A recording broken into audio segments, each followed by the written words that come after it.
by Elsie Kanza, who's the head of Africa and member of the executive committee of the World Economic Forum. A very good afternoon to you. Thank you. And thank you so much for coming. And the first question is, what exactly has happened, since the forum took place? Well, a number of key activities have taken place to take forward decisions that were taken in Kigali. One of them is the reason why we're here, and I'll come back to that. The first key development is a follow-up workshop to take forward a program for accelerating STEM and ICT skills development. We had a meeting in Johannesburg last month, and what's very exciting is that a target of up to 10 million new training opportunities was committed to, and we'll be looking to see how we can work with initiatives that are existing across the continent and essentially scale them up. The second key activity was related to our Sustainable Development Investment Partnership, which is looking to mobilize $100 billion to finance infrastructure in particular as part of the Sustainable Development Goals, and with the target of doing that over 5 years.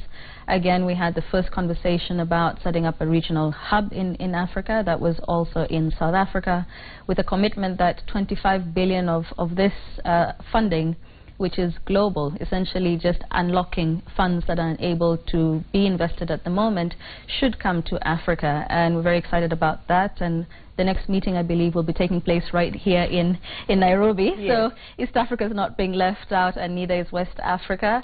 A third key development actually took place earlier this month here in Nairobi. And this was essentially taking forward a project which ended, which was health systems leapfrogging in emerging economies, where a decision was taken to take forward the partnership in Kenya, which was linked to 6 counties. It was a collaboration with the UNFPA, and it was about implementing the government's program for maternal, newborn child, and adolescent development.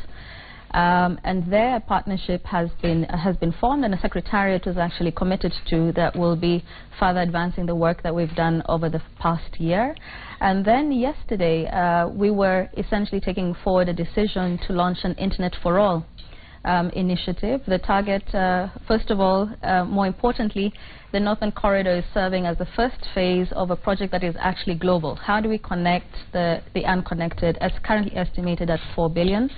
A decision was taken to start with the Northern Corridor, where you have very strong commitment from governments as well as other stakeholders, and quite a bit of progress to prove that this new model that takes into account infrastructure, affordability, local content and skills all together can help us make faster progress. And there we have a very ambitious target of at least 25 million by the end of 2019, and I can say there's a lot of enthusiasm.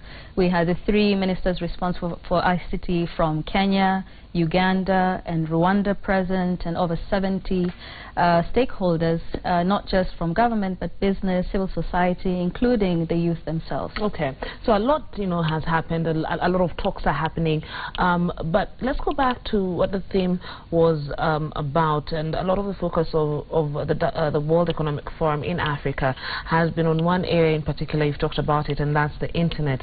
And my question is, why is this so important to the World Economic Forum when Africa has so many other challenges? The issue of insecurity, infrastructure, energy. Do we even have the infrastructure to put up this, big internet facilities that we want to do as a continent?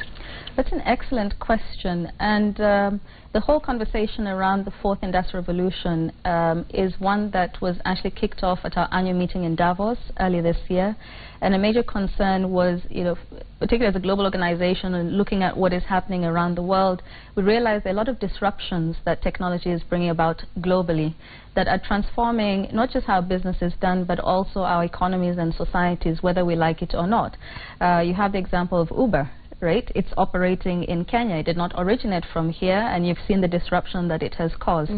So it's not an either-or proposition, and the question is that new governance models are being called for, not just new operating models. If you see how civil society is leveraging social media to run protests, for example, how do you manage those kinds of situations without shutting down access entirely? And we took forward those discussions, which are essentially linked to raising awareness. What is this, right? What is the potential impact, positive and negative? And how do we need to rearrange ourselves to ensure that it continues to support our ongoing commitments, and particularly in the African context. This is not, from a global perspective, is also surprised and say, is this really relevant for Africa? Have you still stuck with the first industrial revolution? Yes. And that's not entirely true. And Rwanda is a good case in point in the impact that pursuing a digital agenda.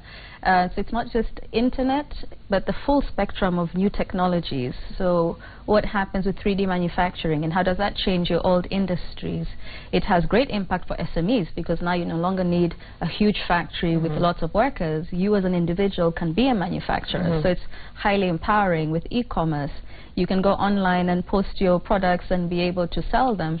And because of this potential impact, for us to leapfrog, if you can allow me to use that term, the drivers in Africa are very different from, say, the drivers in Silicon Valley. And because of the opportunity to advance our own development, our own priorities, whether it's in agriculture or in education or in SME development, we want to ensure that Africa does not just remain a consumer, but can also be a producer. True. And the only way we can do that is by fully appreciating what are the opportunities that it offers, connectivity. And the reality that you rightly pointed out is so few Africans are connected. Yes. And so the whole agenda is to say, this is relevant for us, but in order to ensure that our people participate, we need to address the issues of connectivity. Less than 20% of Africans are connected, and it's unacceptable. Where does this leave agriculture, something that is the backbone of Africa? You know, that is what most people have known growing up. The other day we had an agricultural summit here in the country, and you know, the cabinet secretary said we want to make farming cool, meaning that it still plays a very important role in our society. So how do we leverage on this internet explosion that the World Economic Forum is focusing on, and bring, you know, agriculture to par with that? Right. So we're raising awareness with, you know, as an international organization that fosters public-private cooperation. It's essentially not the organization driving an agenda, but working with our stakeholders. And what you're seeing in agriculture is a growing awareness that, one, it is a high-tech industry. It's, if you're to get it right, particularly because of climate change, weather patterns have changed, for instance, and we're relying on satellite technology to help us to forecast what the weather will be. You have to know what it is. You need to be able to invest in satellite technology. If you see what Nigeria managed to do with the mobile wallets and bypassing the leakage in the government subsidies to farmers for inputs, that has transformed the lives of millions of farmers. If you look at the Mkulima farm here and the impact that that has had as well, just by harnessing new technologies and how it's been able to bring youth into agriculture and transforming the way we view agriculture as well. I see it as having a tremendous role, and let's not also forget the aspect of financial technology, again targeting rural-based households and how that can transform their lives as well, where you do not have to come to urban centers to be able to access services. The services essentially come to you at an affordable rate. So I think one of our key challenges is how do we demystify right? What the fourth industrial revolution is and what it means to us, and simplify it and show how it is relevant for our lives and how it improves them and how it boosts our incomes. All right, and finally, how would you rate, we've talked about the fourth you know, industrial revolution, how would you rate Kenya and East Africa when it comes to the uptake of this revolution? Without any bias, because I happen to be East African, I'd say we're quite advanced in East Africa vis-a-vis the rest, and which is why the Northern Corridor was selected for a global initiative. So it's not just about the Northern Corridor countries, it's about the potential to fast-track or accelerate progress. And this is a model for the continent as well as for the rest of the world. And a big part of that is the commitments that both the public and private sector have been able to follow through to connect the countries. So you're not just looking at a single country play, but you're looking at a cross-border country play, and it's an enormous market once you overcome the national borders, and a lot of progress has been made in terms of integration. And so this makes it the hub in essence, to drive this agenda for the rest of the continent, and that's what we're seeing play out. Ms. Elsie Kanza, thank you very much for joining us. We're speaking to Ms. Elsie Kanza, the head of Africa and member of the Executive Committee on the World Economic Forum, on what exactly has been taking place, and a lot, of course, has been taking place since the forum, which happened in May. Thank you once again for joining us.